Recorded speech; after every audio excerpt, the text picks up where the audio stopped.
आज जिन भक्त का चरित्र हम सुनने वाले हैं वे हैं भक्त भूप श्री रत्नावती जी, रानी रत्नावती।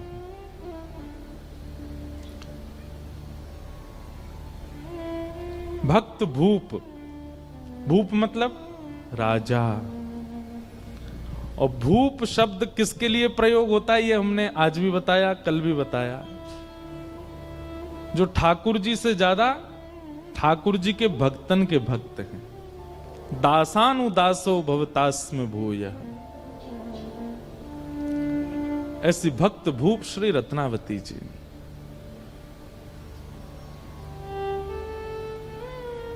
भैया हरि की सेवा करोगे तो हरि तो वैकुंठ देत, हरि तो वैकुंठ देंगे, पर हरिजनों की सेवा करोगे तो हरिजन तो हरि ही देत। समझ में आई बात? लिख लीजिएगा कहीं पर, हरि की सेवा तो वैकुंठ देत, पर हरिजनन की सेवा तो हरि को ही देत। ठाकुर जी तो प्रसन्न है कि ज्यादा से ज्यादा कहा करेंगे वैकुंठ दे देंगे, लेकिन यदि हरिजन प्रसन्न हो गए, हरि के भक्त प्रसन्न हो गए, तो वो तो हरि को ही दे देंगे आपको। और ऐसी भक्तिमती श्री रत्नावती जी, नाभाजी उनको भक्तमाल में भक्त भूप कहते हैं। पृथ्वीराज नृप कुल वधु भक्त भूप रत्नावती, कथा कीर्तन प्रीत भीर भगतन की भावे, महामहोत्सव मुदित नित्य नंद लाल लड़ावे, मुकुंद चरण चितवन भक्ति महिमा ध्वजा धरे, पति पर लोभ न कियो टेक अपनी नाही टरे, भलपन सब विशेष ही आमेर सदा सुन खाजती, पृथ्वीराज नृप कुल बधू भक्त भूप रत्नावती। राजस्थान के आमेर घराने में जन्म हुआ भक्तिमती भक्त भूप श्री रत्नावती जी का।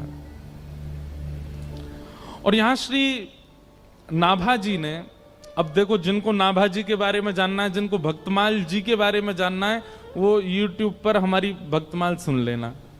वहां हमने पहले दूसरे दिन पूरी भक्तमाल जी की व्याख्या बताई है। नाभाजी कौन है, भक्तमाल क्या है, जयपुर में हुई थी पिछले साल का था, वहां पूरा विस्तार, उसका विस्तार करा तो फिर 2 दिन निकलेंगे। श्री नाभाजी ने उन भक्तों के चरित्र गाए हैं भक्तमाल में, जिन जिन भक्तों के चरित्र उनके नेत्रों के आगे आते रहे, नेत्र बंद करके बैठ गए थे। जो भक्त सामने से आता दिखता उसका चरित्र लिख देते नाभाजी।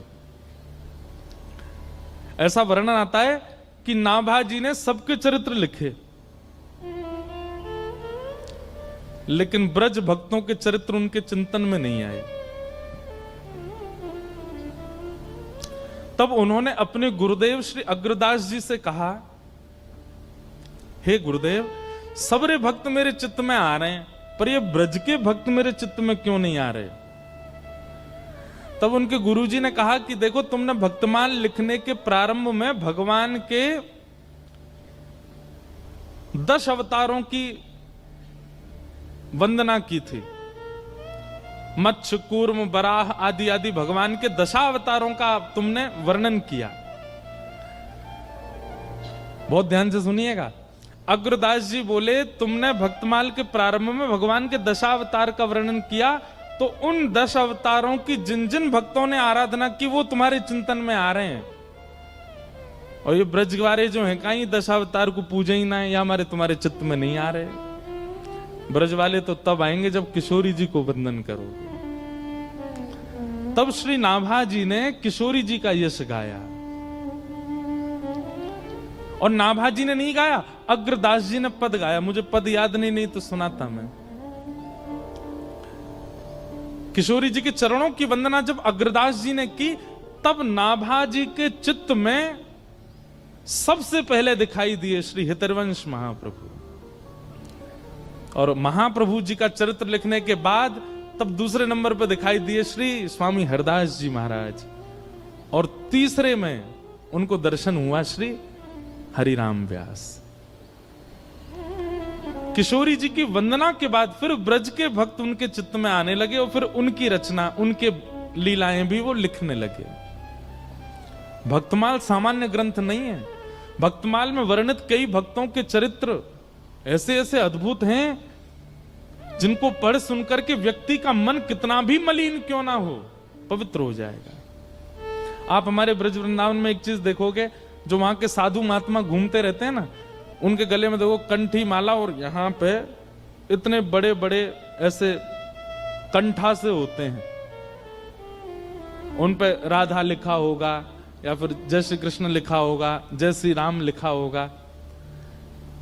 अगर वो मोटे और चौड़े हैं तो उनके भीतर भक्तमाल जी हैं, वो भक्तमाल पहन के रहते हैं 24 घंटा अपने कंठ में, क्योंकि ऐसी भावना है कि यदि किसी व्यक्ति के प्राण निकल रहे हों और अंतिम श्वास लेते समय भक्तमाल जी यदि छाती पर रखी होंगी, तो भक्तमाल में जितने भक्त हैं वो सब प्रकट होकर के उसको ठाकुर जी के नुकुंज में लेकर के जाएंगे। ऐसी भक्तमाल जी की भावना है। तो उन्हीं भक्तमाल जी में श्री नाभा जी ने रत्नावती जी का चरित्र, और रत्नावती जी के चरित्र में भक्त भूप रत्नावती। मैंने जितने भक्तों के चरित्र लिखे हैं, उन भक्तों की अगर मैं राजा कह दूं, मैं अगर उन भक्तों की अधिष्ठात्री कह दूं तो कोई कमी नहीं। रत्नावती जी कौन है? रत्नावती महाराज पृथ्वीराज जी की कुलवधू, आमेर के राजा पृथ्वीराज, उनकी बहू हैं, उनकी कुलवधू हैं।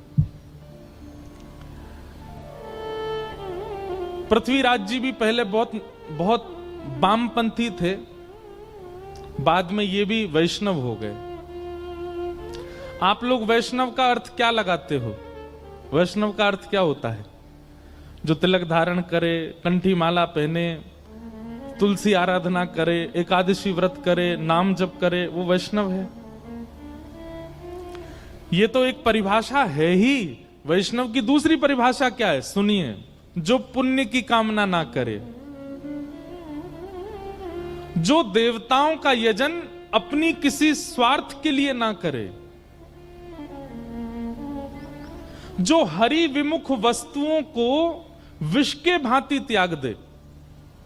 समझ रहे हैं बात को? जो हरि से विमुख हैं उनको विष के भांति त्याग दे। वैष्णव कभी पुण्य नहीं करता, वैष्णव आराधना करता, भक्ति करता, सेवा करता, पूजा भी नहीं करता, वो वैष्णव। तो महाराज पृथ्वीराज जो थे ये पहले नास्तिक थे, और नास्तिक नहीं थे, एक गुरुजी थे इनके, लेकिन वो गुरुजी तांत्रिक थे। तंत्र विद्या पर इनकी ज्यादा रुचि थी, और इनके गुरुजी का नाम था तारानाथ। बहुत ध्यान से सुनना। परंतु इनकी जो पत्नी थी वो वैष्णव थी। प्राचीन काल में राजाओं को एक ही चीज दिखती थी, कैसे भी हमारा जो राज शासन है वो बना रहे, उस पर कोई आक्रमण ना करे, और इस राज शासन की रक्षा के लिए जो दायित्व उठाएगा वो हमारे गुरुजी। सब लोग इधर देखो, बहुत सावधानी से सुनो। मतलब गुरु भी स्वार्थ से ही बनाते थे। तो पृथ्वीराज राजा ने तारानाथ जी को अपना गुरु बनाया, लेकिन उनकी पत्नी वो वैष्णव थी। उनके गुरुजी थे कृष्णदास पेहारी जी। ठीक है, पति पत्नी के गुरु अलग होना, ये इसमें कोई दोष नहीं है। अगर पत्नी हरिदासी है और पतिदेव रामानंदी हैं, या पतिदेव गौड़िया वैष्णव हैं और पत्नी जो है वो हरिवंशी है, कोई दिक्कत नहीं है। दोनों वैष्णव हैं तो अच्छा है। लेकिन दिक्कत हो जाती है जब एक वैष्णव है और दूसरा जो है वो वैष्णव नहीं है। दूसरा या तो नास्तिक है या किसी और पथ का है, तो बहुत दिक्कत होता है निर्वहन करना। इसलिए हम निवेदन करते हैं कि भाई अभी जितने युवा हैं, अगर तुम वैष्णव हो तो भाई घर वालों से ये कह दो, पैसा वाला हो, सुंदर हो, धनवान हो, पढ़ा लिखा हो, ये सब बाद की बात, वैष्णव हो। वैष्णव साथ रहें तो ज्यादा अच्छा है। तो पत्नी तो थी वैष्णव, लेकिन श्री पृथ्वीराज जी महाराज जो थे वो तांत्रिक गुरु जी के चेला थे। कभी बलि चढ़वाते थे उनसे, कभी आधी रात बुलवा करके भिन्न भिन्न प्रकार के हवन करवाते थे, कभी कुछ करवाते कभी कुछ करवाते। और पृथ्वीराज का तांत्रिक विद्या से राज शासन बचा भी हुआ था, उसको और विश्वास हो गया अपने गुरुजी में। अपने गुरुजी से रोज कहते थे, गुरुजी आप मेरे घर कभी प्रसाद पाने आओ, तो तारानाथ कहते तुम्हारी पत्नी जो है ना वो वैष्णव है, और वैष्णवों का हाथ का खाने से हमारी जो विद्या है वो नष्ट हो जाती है, इसलिए तुम्हारे घर का भोजन मैं नहीं करूंगा। पहले अपनी पत्नी से कहो मुझसे दीक्षा लेवे, मेरी चेली बने, तब मैं आऊंगा घर पे। अब तो घर में पहले कोई विवाद नहीं था, लेकिन अब विवाद होने लगा। क्यों? पृथ्वीराज जी आते और अपनी पत्नी से रोज लड़ते, तुम्हारी वजह से गुरुजी घर नहीं आ रहे हैं, तुम वैष्णव हो, तुम ठाकुर जी की सेवा करती हो, तुम्हारे गुरुजी कृष्णदास पेहारी जी इसलिए गुरुजी नहीं आते, तुम्हारी वजह से हमारा घर जो है गुरुजी के चरणों से नहीं अंकित हो पाया। अब पत्नी कहे मुझे आपके गुरुजी से कोई दिक्कत नहीं, आप किन्हीं को भी भजो, लेकिन अब मैं एक बार दीक्षा ग्रहण कर चुकी, मैं वैष्णव परंपरा में आ चुकी, मैं कैसे त्याग दूं?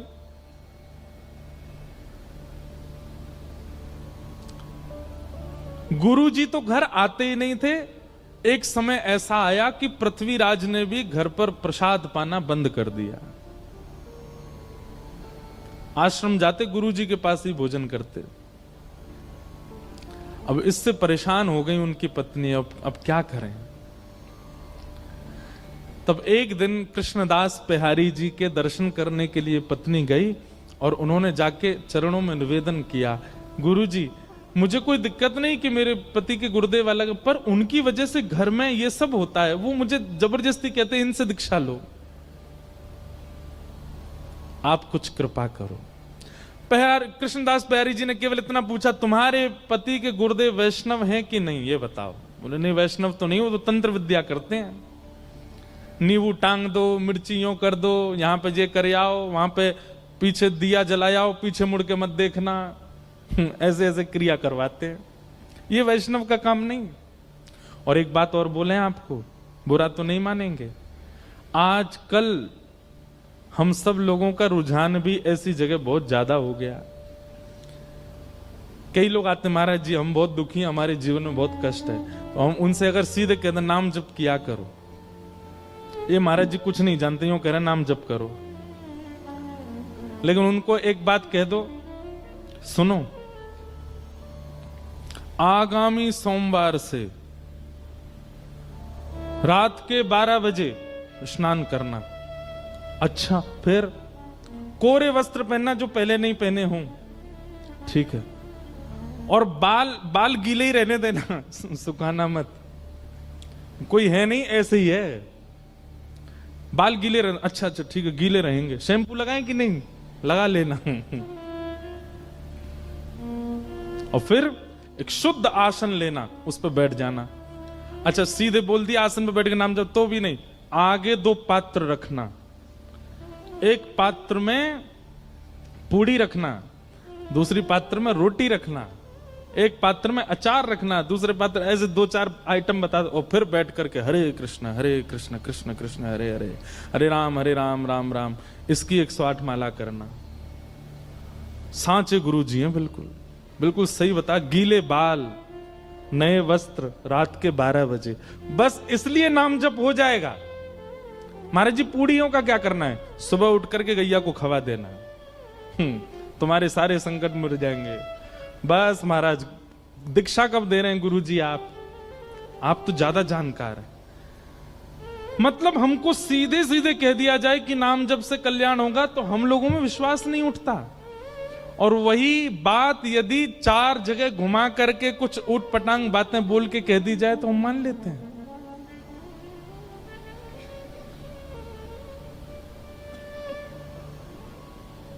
एक बार शिवरात्रि पर मैं गया दर्शन करने महादेव के, तो शंकर भगवान पे काली मिर्च चढ़ी हुई थी खूब सारी। मैंने कि ये क्या है? बोले कि वो कुछ चढ़ा के ऐसे ऐसे होता है ये करने। मैंने जय हो, आज शंकर जी बेचारे पजर गए होंगे। क्यों? वैष्णव इन सब में इतने उसके लिए नाम सबसे बड़ा है, उसके लिए सेवा सबसे बड़ी, उसके लिए कथा सबसे बड़ी। अपना कर्म करता रहेगा। गिरना उठना ये तो स्वाभाविक है संसार में, सबके साथ क्रिया से आप कभी ना गिरो ऐसा नहीं हो सकता। आज नहीं तो कल, कल नहीं। एक बात कह दें, तंत्र विद्या से हां जो कल होना है वो परसों पे टल जाएगा, लेकिन होगा जरूर, बच नहीं पाओगे उससे। इसलिए भैया जो आ रहा है आज ही भोग लो, काहे को उसको टालो इतना दूर। तो कृष्णदास बिहारी जी बोले तुम्हारे पतिदेव के गुरुजी वैष्णव नहीं है? बोले वैष्णव तो नहीं है, वो तो ये सब क्रियाकलाप करवाते हैं। बोले रुको हम देखते हैं उनको जाके। और यहां बिहारी जी अपना कमंडल लेकर के और पहुंच गए। आमेर से थोड़ी दूरी पर ही तारानाथ की आश्रम था। वो आश्रम के द्वार के बिल्कुल बाहर जाकर के कृष्णदास बिहारी जी बैठ गए, अपना चिमटा गाड़ दिया, धूना लगा करके वो बैठ के वहीं अपना भजन करने लगे। भीतर जाकर के किसी ने हल्ला किया, बोले बाहर द्वार पर एक महात्मा बैठ गया आकर के हवन आदि कर रहा है। तो एक तारानाथ जी ने ऊपर से देखा, तो देख करके बोले इसको हटाने का प्रयास करो, इसको यहां से हटाओ, कहीं ऐसा तो नहीं है अपने भक्ति प्रभाव से हमारी तंत्र विद्याओं को नष्ट कर रहा हो। सब लोगों ने जाकर के प्रयास किया, लेकिन कृष्णदास बिहारी जी को कोई हटा नहीं पाया। तो तारानाथ ने सोचा इनको तो मैं हटाऊंगा।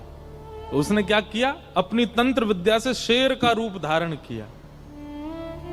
और शेर का रूप धारण, उसको लगा ये डर के मारे भाग जाएंगे। शेर बन करके जैसे ही आया कृष्णदास बिहारी जी के पास, दहाड़ने लगा सामने खड़ा होकर के। कृष्णदास बिहारी जी बोले हो तो तुम गधे और बन के शेर आए हो। कमंडल से जल हाथ में लिया और भजन के प्रताप से उस पर डाल दिया। बोले जो तुम्हारा स्वभाव है तुम वैसे बन जाओ। वो शेर से गधा ही बन गए। और गधा बन करके महाराज भागे भागे भागे दूर जाकर के कहीं गधा के झुंडन में खड़े हो गए। पृथ्वीराज राजा का नित्य का नियम था कि वो रोज अपने गुरुजी को प्रणाम करने जाते थे। आज जैसे ही गाजे बाजे दल बल के साथ में गुरुदेव को प्रणाम करने के लिए आए,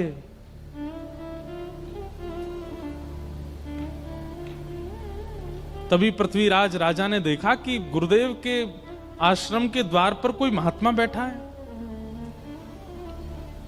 और मंदिर के जितने और संत थे वे सबरे हाथ जोड़ करके रो रहे हैं सामने बैठ के।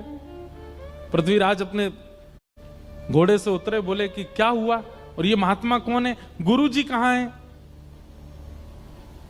बोले हमारे गुरुजी शेर बन के आए थे इनको डराने के लिए, पर इन्होंने कुछ कर दिया, गुरुजी मिल नहीं रहे, पता नहीं कहां चले गए। पृथ्वीराज रोने लगा। गुरु के प्रति बड़ी निष्ठा थी उनकी। बोले भगवान मेरे गुरुदेव कहां है? बंधु एक बात और कहें, गुरु की परख भी कथा से होती है। हम दीक्षा नहीं देते अभी, और बहुत सारे बच्चे चाहते हैं कि दें।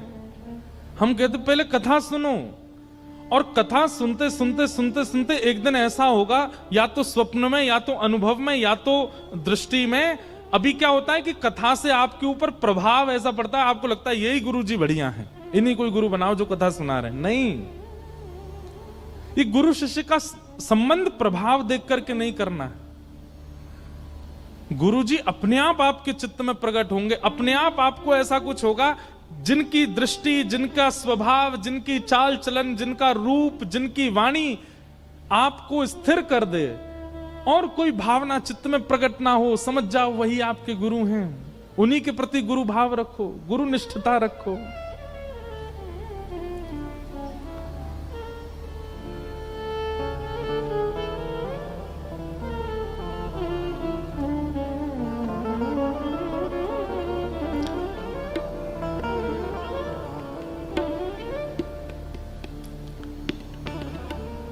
चरित्र, भगवत चरित्र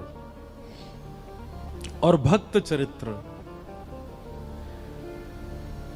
ये भी सामर्थ्य प्रदान करते हैं, दृष्टि प्रदान करते हैं, अनुभव प्रदान करते हैं कौन गुरु कौन नहीं।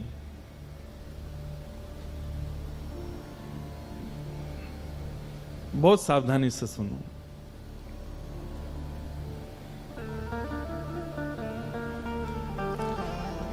तो पृथ्वीराज व्याकुल हो गए और व्याकुल होकर के श्री कृष्णदास बिहारी जी से पूछने लगे कि महाराज मेरे गुरु जी कहां हैं, ये बताओ।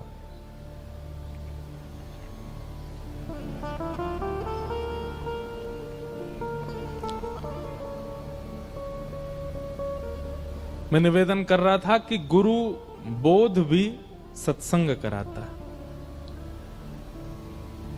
कई बार कई लोग ऐसे प्रभाव में पढ़कर के भी गुरु बना लेते हैं और फिर बाद में उनको लगता है कि शायद हमारे जीवन में परिवर्तन नहीं हो पाया। गुरु वही जो हरि सो मिलावे, गुरु वही जो भक्ति मार्ग दिखावे, गुरु वही जो वृंदा विपिन बसा दे, जो वृंदावन बसा दे, सब छुड़वा दे तो वृंदावन ही प्रिय लगने लग जाए, वही गुरु है। गुरु वो नहीं जो अपनी आराधना प्रधान रखे। कई लोगों के वचन ऐसे होते हैं कि उनके वचनामृत सुन के वो प्रिय लगने लगते हैं, पर वचनामृत वो श्रेष्ठ जिनके वचनामृत से श्री कृष्ण प्रिय लगने लगे, जिनके वचनामृत से श्री जी प्रिय लगने लगे, वो वचन श्रेष्ठ। तो पृथ्वीराज गलत गुरु बना चुके हैं अपने जीवन में। आज पेहारी जी के सामने जाकर के बोले महाराज मेरे गुरु जी कहां हैं, मैं आपसे कुछ नहीं चाहता, अपने पूरे आमेर के किले को आपके चरणों में न्यौछावर कर दूंगा, बस मेरे गुरुदेव का पता बता दीजिए वो कहां हैं।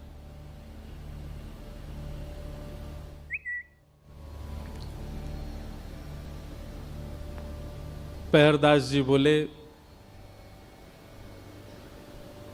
तुम्हारे गुरुजी अब गधा बन गए हैं। पृथ्वीराज सुनकर के पहले तो गुस्सा हो गया, बोले ये क्या बोल रहे हैं आप? बोले हम सत्य बोल रहे हैं, ढूंढ लो, नहीं तो तुम तो राजा हो, पूरी सेना लगा के ढूंढ लो, तुम्हारे गुरुजी मिल जाएं तो। पृथ्वीराज ने यही किया, पूरी सेना लगा दी, 3 दिन निकल गए लेकिन गुरुजी नहीं मिले। अंत में आके बोले बताइए ना कहां? बोले हम तुम्हें बता रहे हैं तुम्हारे गुरुजी गधा बन गए। तो बोले गधा बन के भी तो कहीं गए होंगे। बोले गधाओं के झुंड में जाके ढूंढो, मिल जाएंगे। बोले पता कैसे लगेगा? हाँ ये हमारे गुरुजी हैं। तो तुम्हारे गुरुजी क्या करते थे? कानन में कुंडल पहनते थे, पैरों में कड़ूला, हाथ में कड़ूला पहनते थे। बोले हाँ जो 4 कड़ूला वाले कान में कुंडल वाला गधा वही तुम्हारे गुरुजी हैं, जाओ ले आओ। पृथ्वीराज गया, गधों की खोज करने लगा। तभी एक दूर गधा बैठा था, नेत्रों से आंसू गिर रहे थे, उसके कानों में कुंडल थे, हाथों में कड़ूला। पृथ्वीराज गिर गया, जय हो गुरुदेव, मेरे गुरुदेव मिल गए। लेकर के पेहारी जी के पास आया, बोले ये आपने क्या कर दिया मेरे को? बोले देखो हम तुम्हारी नेत्र खोलना चाहते हैं। ये तंत्र विद्या में पड़े हुए और दुनिया भर के इन सब कार्यों में पड़े हुए ये गुरु नहीं हो सकते हैं। गुरु वही जो हरि सो मिलावे। क्षमा कीजिए, एक तो आपकी भी गलती है, आपकी नहीं मतलब हम तो पूरी दुनिया को ही कह रहे हैं, गलती है कि हम गुरु से भी केवल अपनी जिज्ञासाएं ही क्यों पूछते हैं। हमारे घर में सब सुखी हो जाए, सब अच्छा हो जाए, यही याचना क्यों करते हैं? कभी ये क्यों नहीं कहते कि चलिए भले ही हमारे घर में सब कलेश हैं, हमारे घर में सब व्यथित है, हमारे काम नहीं बनते, पर ये सब छोड़िए, ये बताइए हरि कब मिलेंगे, ठाकुर जी कब मिलेंगे?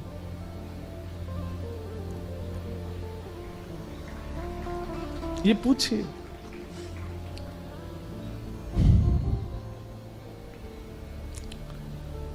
पेहारी जी ने कहा, तुम्हारे गुरुजी तंत्र विद्या बहुत जानते थे, इनसे कह दो अपने आप अपने रूप में आ जाएं।